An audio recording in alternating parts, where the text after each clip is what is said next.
Olá, muito boa noite.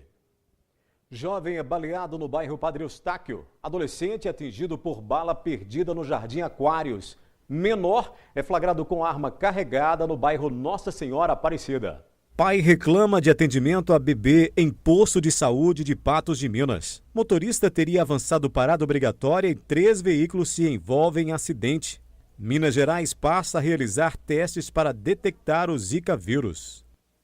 Passagem do transporte coletivo em Minas Gerais, em Patos de Minas, fica mais cara. Após furto, Polícia Militar se mobiliza e entrega novos brinquedos à creche. Cruzeiro vence o Tupi, mas não convence. América vence de virada no Independência. Mamoré perde na estreia pelo módulo 2. Quer saber mais? Então fique ligado no NTV News a partir de agora.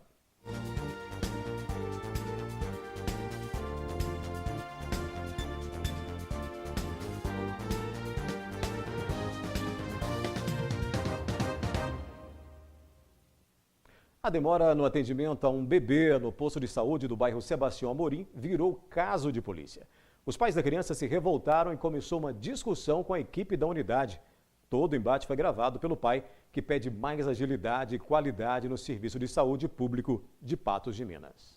Os pais do bebê de 9 meses foram ao posto de saúde do bairro Sebastião Amorim para a triagem de rotina. Quando a gente chegou, a gente pediu para fazer uma triagem, que seria medir e pesar o menino e preencher o cartão de vacina dele. Esse procedimento foi pedido pela médica. Ela dispensou, de certo modo, ele de ser atendido todos os meses de consulta. Falou, não, ele está bem de saúde, ele está desenvolvendo bem. Faz esse acompanhamento todos os meses, vai anotando. Se der alguma diferença no aumento de peso dele, no crescimento de estatura dele, você marca uma consulta e a gente vai ver o caso dele. Mas ele está bem. Ela falou assim, é só fazer esse procedimento todos os meses. Mas, segundo o pai da criança, que prefere não ser identificado, eles foram recebidos com descaso pela equipe da unidade. As enfermeiras teriam dito que o atendimento iria demorar. Disseram que tinha 2 enfermeiras dentro da sala de vacina que estavam ocupadas fazendo um documento para a Secretaria de Saúde. E que então não poderiam, ia demorar, disseram assim, que vai demorar. Ela praticamente não disse para eu voltar outro dia, mas aqui diz assim, vai demorar, volta outro dia. Mas quando a gente exalta e falou assim, chamou ela pelo nome e falou assim, mas você não vai pesar e medir o menino não? Aí as outras enfermeiras apareceram, porque elas abandonaram a sala, porque estava eu segurando a criança no colo, chegou uma mulher grávida para ser vacinada. E aí elas saíram da sala e uma falou para outra assim, vamos sair, porque senão toda hora vai chegar um. Nessa hora a sala ficou vazia. Antes ela tinha 2 pessoas fazendo um documento. Mas o engraçado é que quando a gente exaltou, o menino foi pesado, meu filho, e a grávida foi vacinada dentro da sala. Tinha mais ou menos umas 6 pessoas dentro da sala. O pai, então, resolveu gravar toda a discussão. Você não falou nada comigo, moça? Todo mês é essa trabalheira danada. Eu te perguntei, falei assim, você que vai me te pesar, você virou pra mim, nem olhou na minha cara. Você nem não, ela não tinha te chamado. Você nem olhou na minha cara e falou assim, não tem como, a sala tá ocupada. Então, eu já tinha conversado com o seu marido, menina. Eu tinha explicado pra ele. Eu falei, moço, espera, que ela tá fazendo um negócio com a secretaria. Eu te falei. Toda vez é assim, não é a primeira vez. Só te expliquei. Não é a primeira vez. Só depois de toda essa confusão, o atendimento enfim foi realizado. A gente tem que sair falando para todo mundo, pesa meu filho, pesa meu filho, pesa meu filho. Qualquer comunicação que eles têm entre eles. Impressionante é isso, uma equipe daquele tamanho, um monte de pessoas, mas que você pede para um, o outro não pede. Você pega a sua ficha para você ser atendido, ela fica no balcão, igual eu já vi. Minha ficha ficou um dia 40 minutos em cima do balcão e eu fiquei só esperando. Em cima do balcão, e enfermeira para lá, para cá, para lá, para cá, conversando, batendo papo, ou na sala de café 40 minutos, igual eu já presenciei. Mas e aí? Eles não será que para isso eles não sabem comunicar, não sabem dividir o serviço, não sabem facilitar? Aí quando a gente reclama, a gente fica sendo um chato, um monstro da história.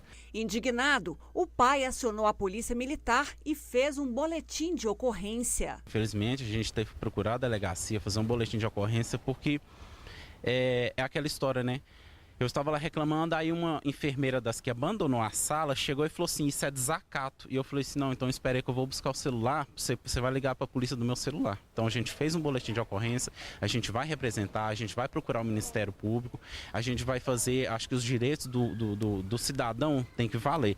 O que essa família deseja é respeito e que a lei seja cumprida, já que é dever do município oferecer atendimento de saúde. Qualquer um que é usuário do sistema público merece um atendimento no mínimo de qualidade. Se a pessoa que está lá trabalhando não está apta para fazer isso, eu acho que ela tem que procurar ou se tratar ou procurar um outro tipo de serviço. Não é porque a pessoa fez como ela mesma disse, né? É porque eu sou concursada e eu sou qualificada, eu tenho um treinamento. Mas isso não garante que ela esteja fazendo bem o serviço dela.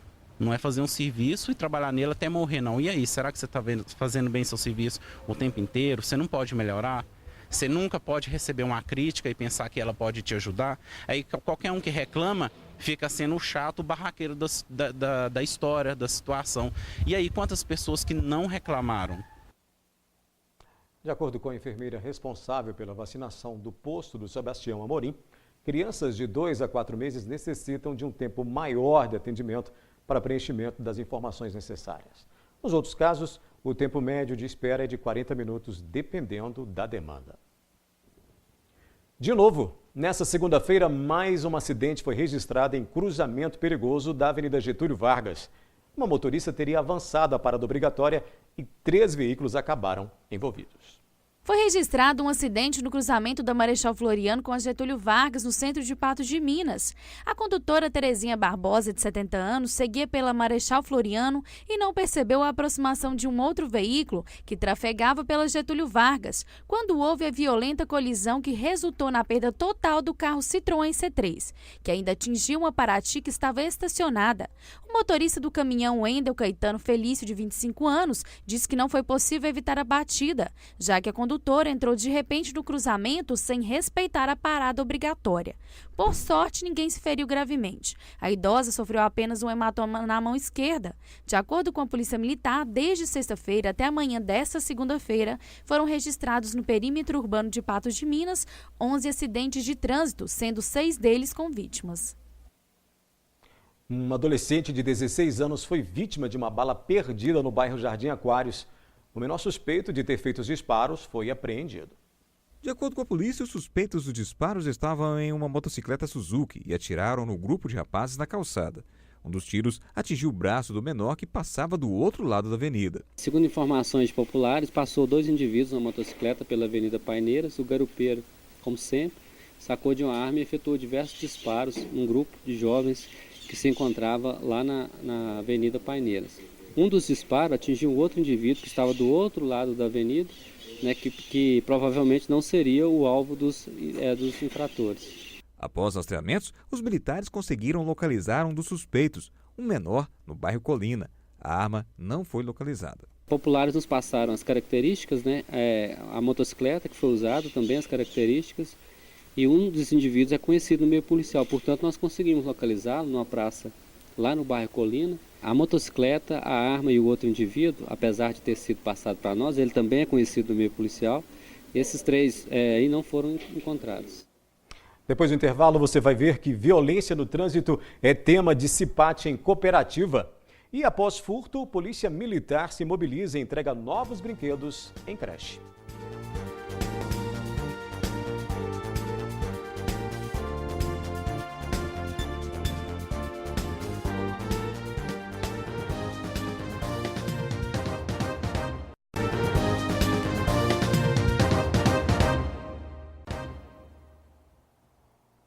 A dívida dos brasileiros no rotativo do cartão de crédito disparou em 2015. A soma de todos os valores devidos cresceu 21,2% no ano passado e atingiu 34,5 bilhões, segundo o Banco Central. O ritmo do crescimento é praticamente o dobro do verificado em 2014.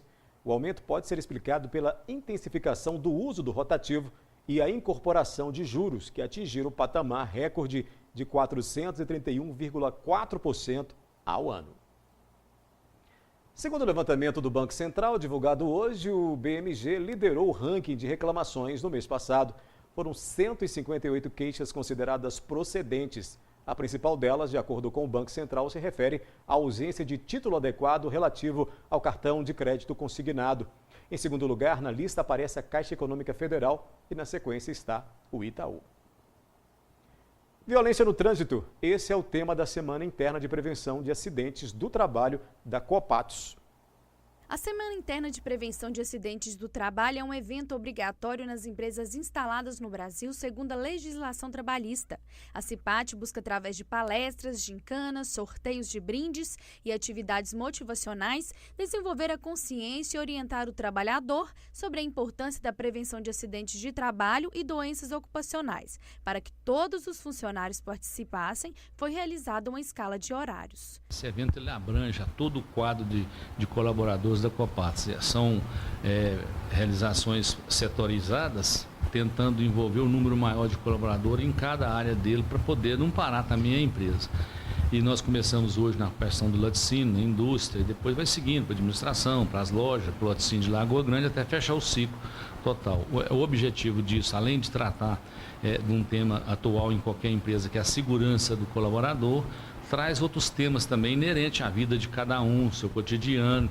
Então, o que é tratado dentro da Semana CIPAT não é só a questão da segurança do trabalhador específico, mas da sua família, levando conhecimento, informações, para que ele possa melhorar a vida dele como cidadão.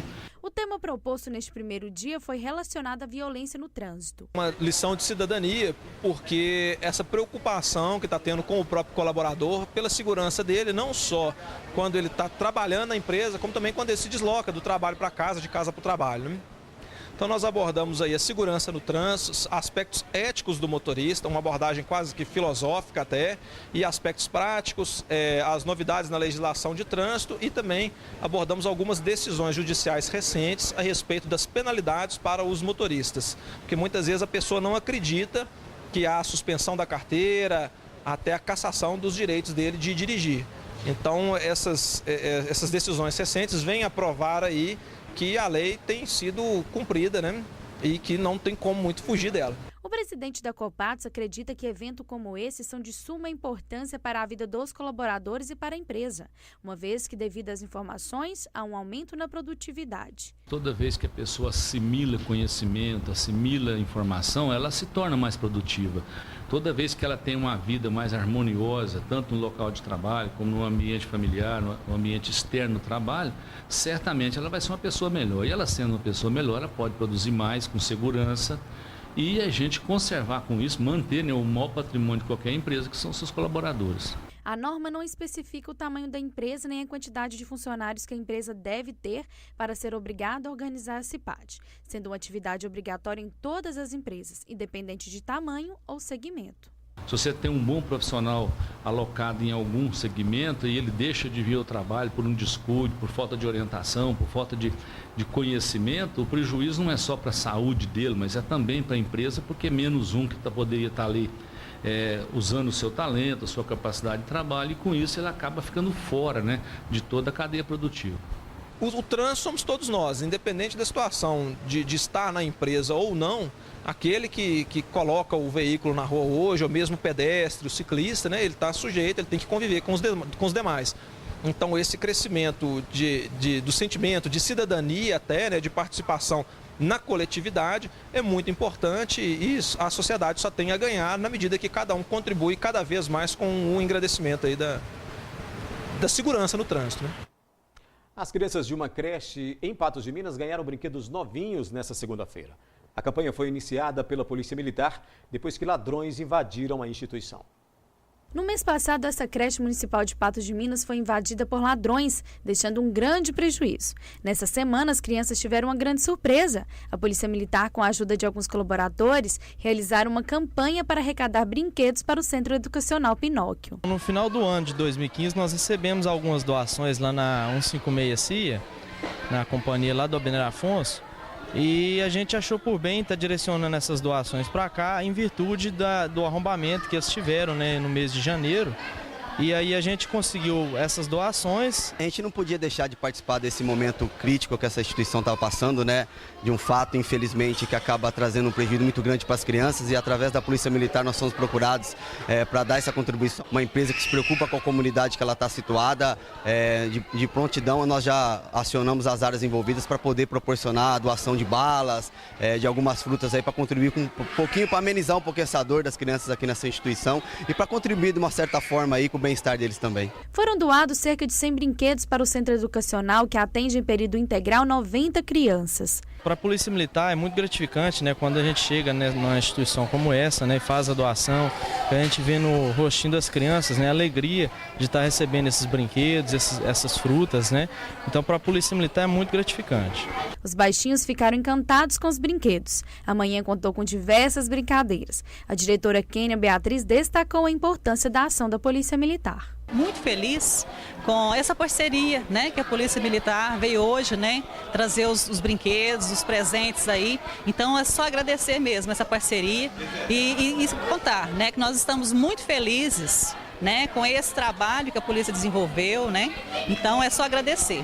Então as crianças ficaram muito felizes, né.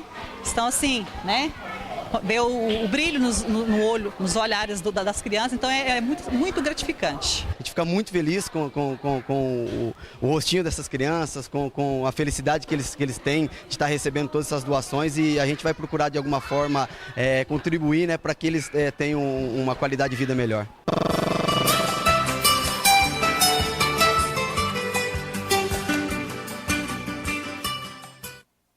Já já no NTV News vamos mostrar que menor é flagrado com arma carregada no bairro Nossa Senhora Aparecida. E Minas Gerais passa a realizar testes para detectar o Zika vírus.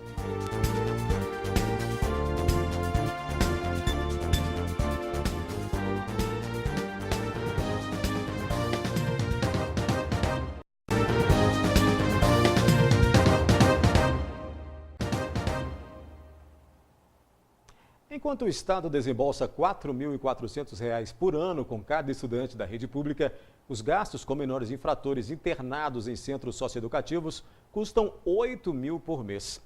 A Subsecretaria de Atendimento às Medidas Socioeducativas explica que o menor infrator depende de uma estrutura muito maior do que os alunos da rede pública. Além de professores, já que os internos têm que frequentar a escola, também entram na conta pedagogos, psicólogos, terapeutas, equipes técnicas e agentes socioeducativos. Um jovem de 17 anos foi flagrado portando uma arma carregada no bairro Nossa Senhora Aparecida.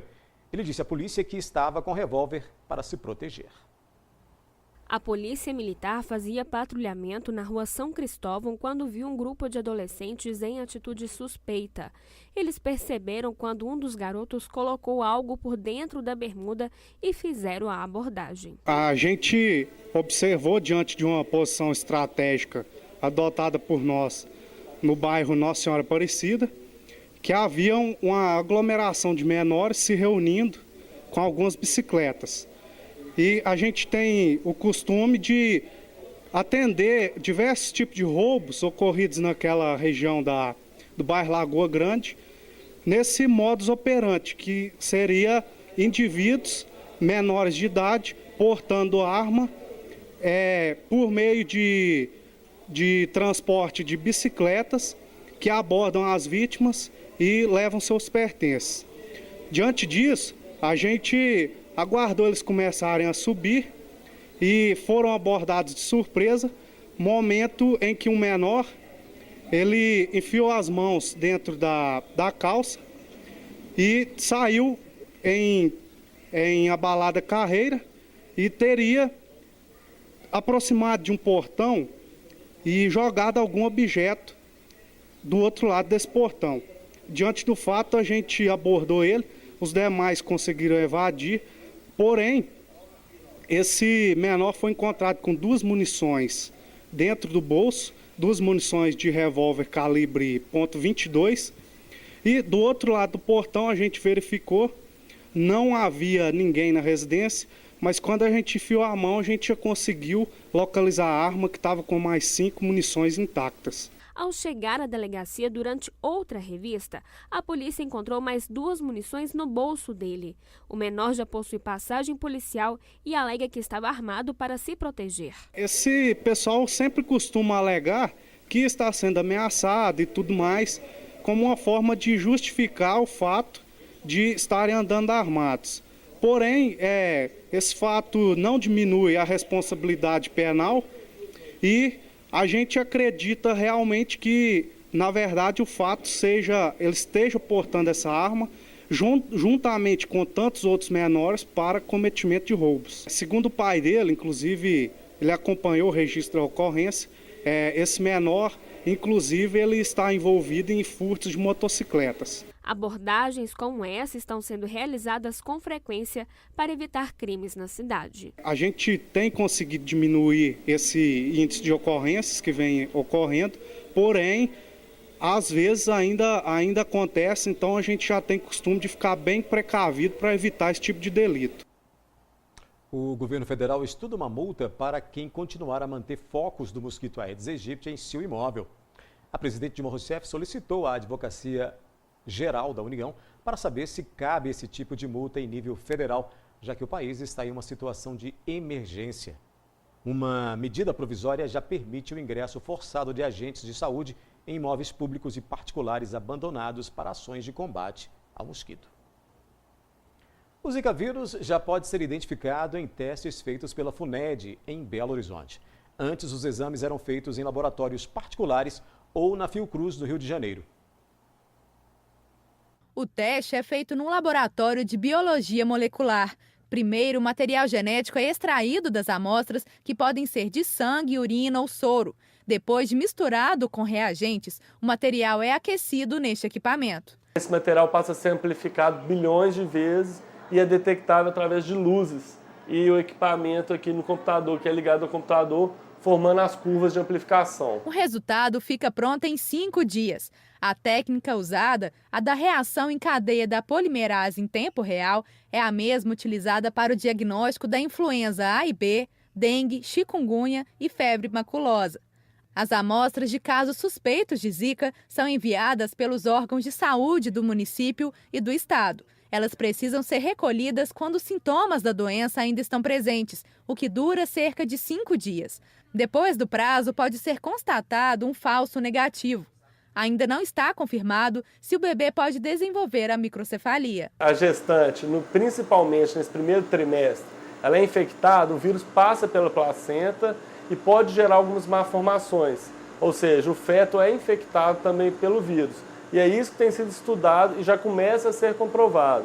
Mas como é tudo muito novo, ainda vai demorar um certo tempo para se confirmar realmente como que é essa relação. Até agora, apenas uma pessoa foi diagnosticada com Zika vírus em Minas. Em outros 2 casos, os resultados vieram de laboratórios particulares e ainda não foram confirmados pelo governo. O teste realizado pela FUNED vai permitir que um maior número de amostras sejam analisadas, o que pode facilitar o controle da circulação do vírus pelo estado. Sendo que a gente está tendo por volta de 120 amostras por semana.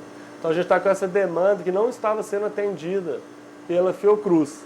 E agora a gente fazendo diagnóstico aqui na FUNED, a gente consegue atender a toda a demanda em um prazo muito mais curto.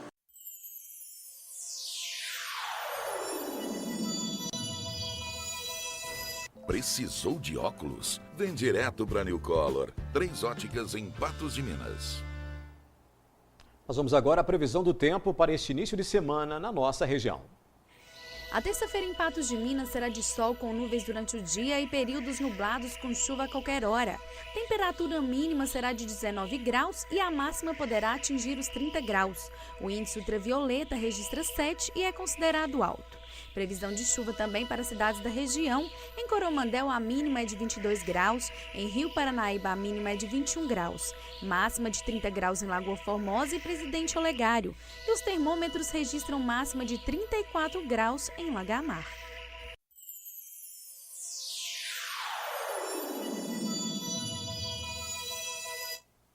A seguir, você vai ver que o PMDB faz duras críticas à presidente Dilma Rousseff em encontro na Câmara Mineira.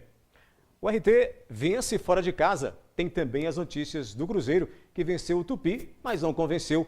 E o América vence no Independência de virada. E o Mamoré perdeu na estreia pelo módulo 2.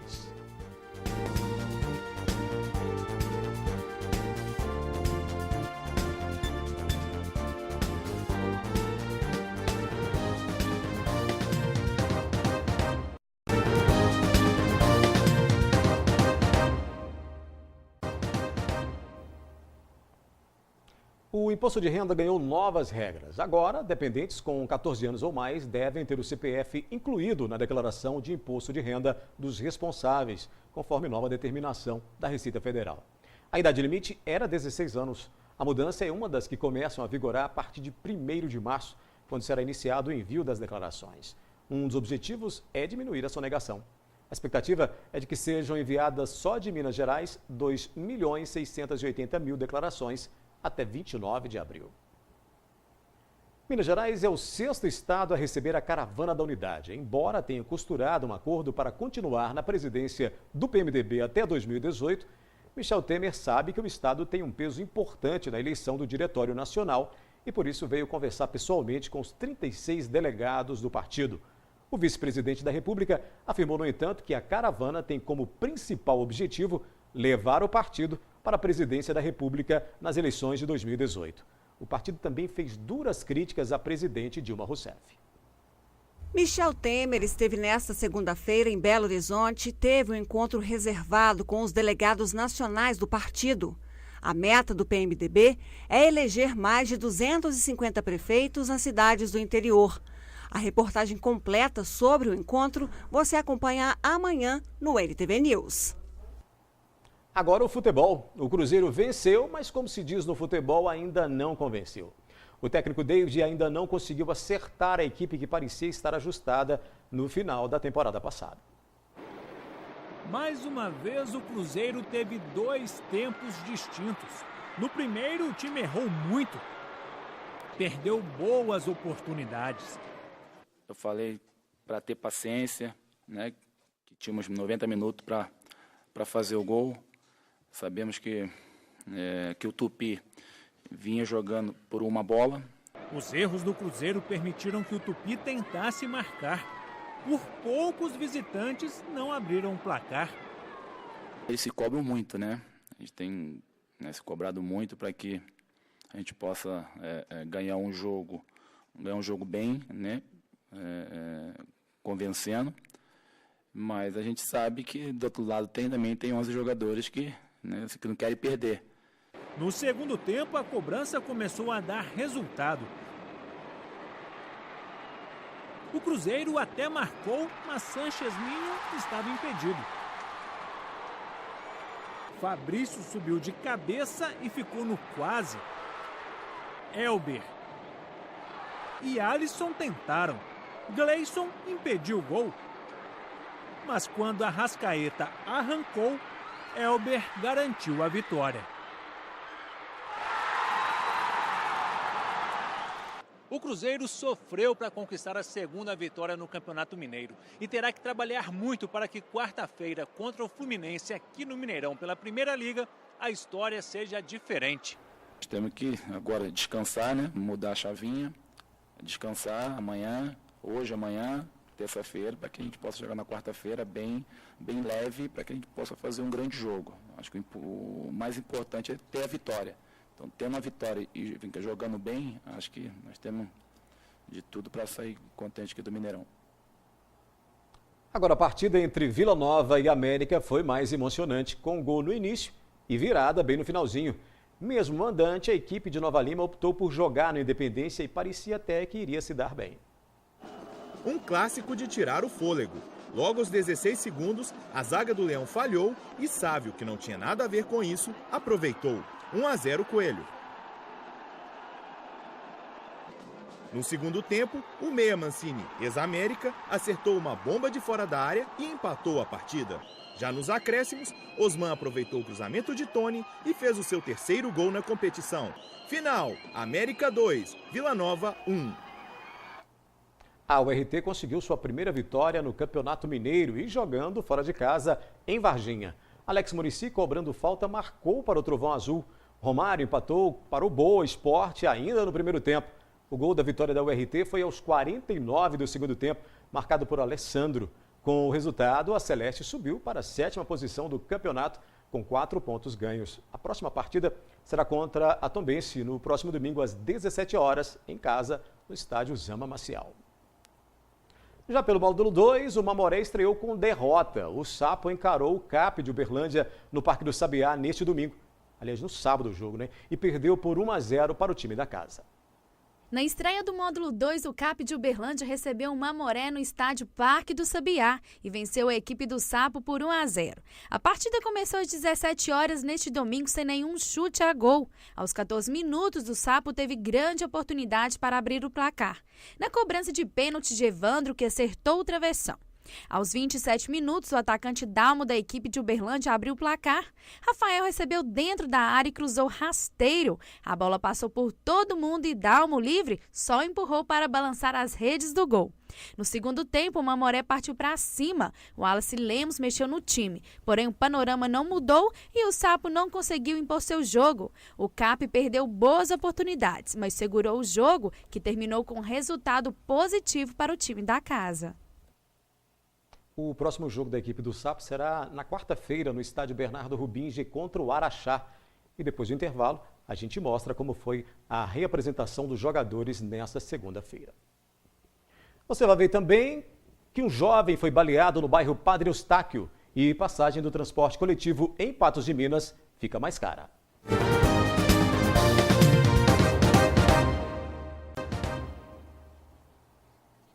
Um jovem de 18 anos foi atingido por um disparo de arma de fogo no ombro na tarde desta segunda-feira no bairro Padre Eustáquio, em Patos de Minas. Segundo informações, a vítima teria reagido a um assalto na sua própria casa, mas a polícia também trabalha com a hipótese de acerto do tráfico de drogas.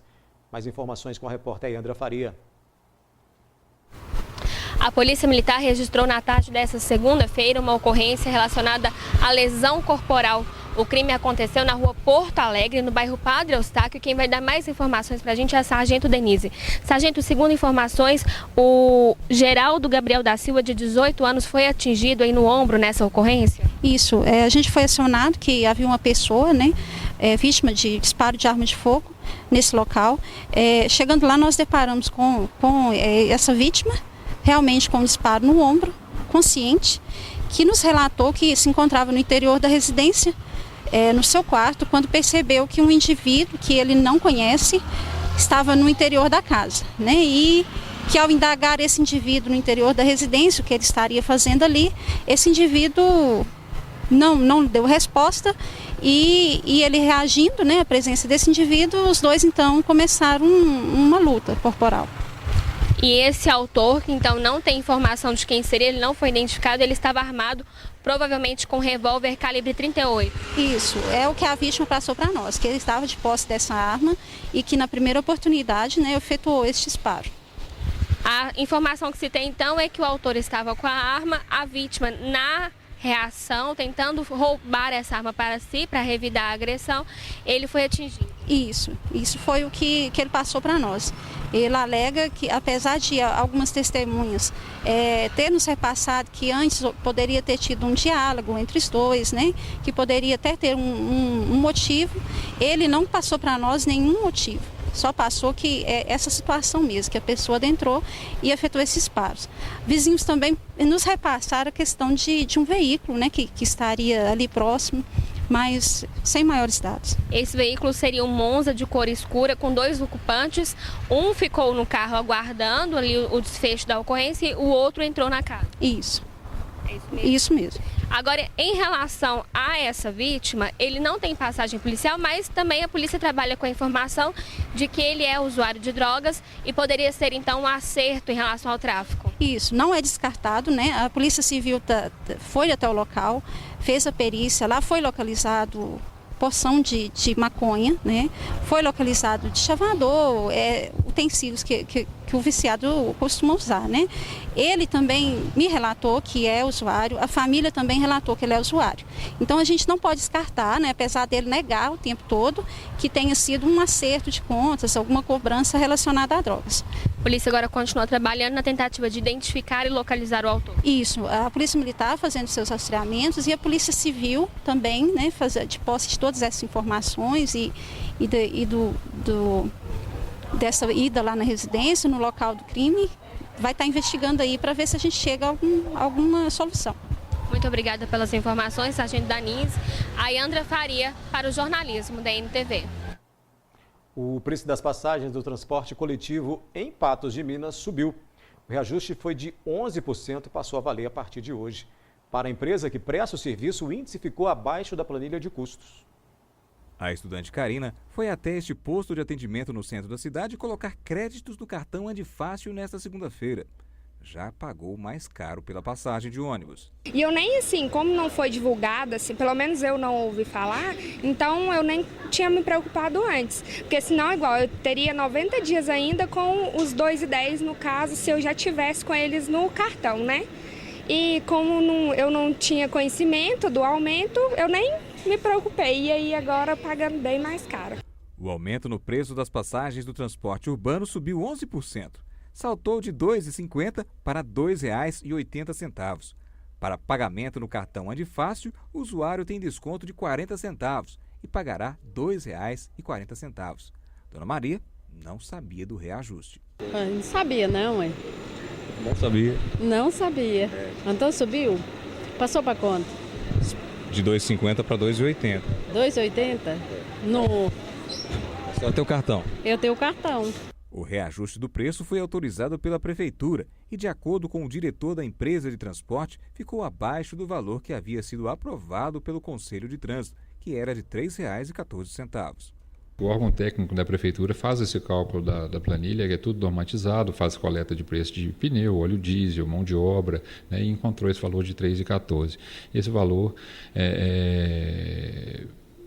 foi aprovado no Conselho Municipal de Trânsito e, infelizmente, a gente só teve o reajuste aí de R$ 2,80. Né? É um reajuste aquém ainda do que é necessário para a empresa estar continuando com seus investimentos, né? E a gente, né, a tempo e hora aí avisou a população e subiu aí de R$ 2,50 para R$ 2,80, um aumento aí de 30 centavos. O reajuste, segundo o diretor da empresa, vem cobrir parte dos sucessivos aumentos de custo, como o do óleo diesel, por exemplo, que em apenas nos últimos 6 meses subiu 14%. Isso é uma triste realidade econômica, né, do nosso Brasil hoje, está tudo subindo, a gente sabe a inflação que nós estamos aí projetando aí a quase 12% ao ano.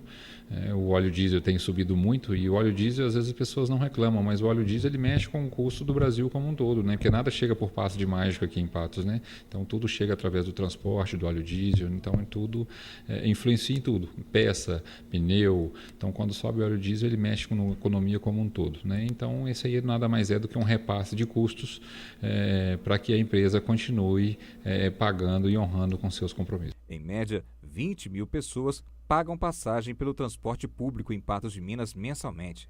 Mais de 70% desses usuários do transporte usa o cartão Andifácil, que continua valendo com créditos antigos por mais 90 dias. Quem comprou os seus créditos até sexta-feira da semana passada, ele tem ainda mais 90 dias para estar utilizando esses créditos no valor da passagem de R$ 2,10. A equipe do Esporte Clube Mamoré se reapresentou hoje após a derrota no último sábado. Os erros foram bem explicados pelo técnico aos jogadores que partem, contudo, para a partida em casa na quarta-feira. O Mamoré estreou com o pé esquerdo no campeonato e voltou para Patos de Minas com gosto da derrota contra a equipe de Uberlândia. Para o técnico Wallace Lemos, o placar de 1-0 ainda fora de casa não foi um mau resultado, mas a equipe perdeu muitas chances. Um jogo que nós tínhamos e criamos situações para poder sair com um resultado melhor e infelizmente não fomos bastante competentes para que conseguíssemos finalizar bem, como criamos as oportunidades e culminou num lance, né, esporádico na primeira parte, onde eles foram felizes e conseguiram esse gol que nos atrapalha e nos atrapalhou nessa primeira partida. Durante a reapresentação do elenco, o professor mostrou momentos onde houve erros e conversou com os atletas. Tudo com o intuito de alinhar o time para os próximos jogos. A gente vem conversando no dia a dia, né? Mesmo após a partida, a gente já conversando, mostrando para os meninos o equilíbrio e a dificuldade que é essa competição e já totalmente focado no Araxá Esporte para que a gente possa buscar os primeiros 3 pontos dentro da competição. Agora o time segue confiante para a primeira partida em casa contra o Araxá, que vem de vitória contra o Formiga. Então temos que buscar esses pontos importantes dentro de casa Sabemos da dificuldade do Araxá Esporte irá imprimir aqui dentro, mas temos totais condições, dentro de uma organização, dentro de uma dedicação intensa, buscarmos os 3 pontos. E o clube espera mesmo casa cheia e conta com o apoio da torcida. Os ingressos para a partida já começaram a ser vendidos. Além disso, as pessoas ainda podem adquirir o sócio torcedor. Os ingressos já estão disponíveis, né, aqui na bilheteria do Bernardo Rubinger e na Mais Esporte. São 3 valores que serão praticados para essa partida, sem aumento durante, inclusive, no dia dos jogos, né? A arquibancada custarão R$20 a inteira e R$10 a meia. O setor vermelho, as cadeiras vermelhas, né, conhecida do público, custarão R$25 e R$12,50 a meia e R$30 no setor verde, ou seja, as cadeiras verdes, e R$15 a meia, um meio ingresso. E lembrando que quem quiser ainda pode aderir ao sócio torcedor. Exatamente, né? A gente vem conclamando que o pessoal, né, que ainda não conseguiu fazer o pacote do sócio torcedor, que ainda faz, que é tempo, estamos na segunda partida, né? E você poderá ter, né, assistir todos os jogos do Hipódromo Mamoré, aqui no Bernardo Rubinger. São 3 pacotes também, né? Pacotes do setor verde por R$300, no setor vermelho por R$200 e aquele pacote especial para idosos e crianças menores que 12 anos por R$150. A nossa torcida é uma torcida participativa que se fez presente também em Uberlândia, né? Apoiando, incentivando, né, do início ao fim. Por hoje é só. Mais informações também pelo site patujá.com.br.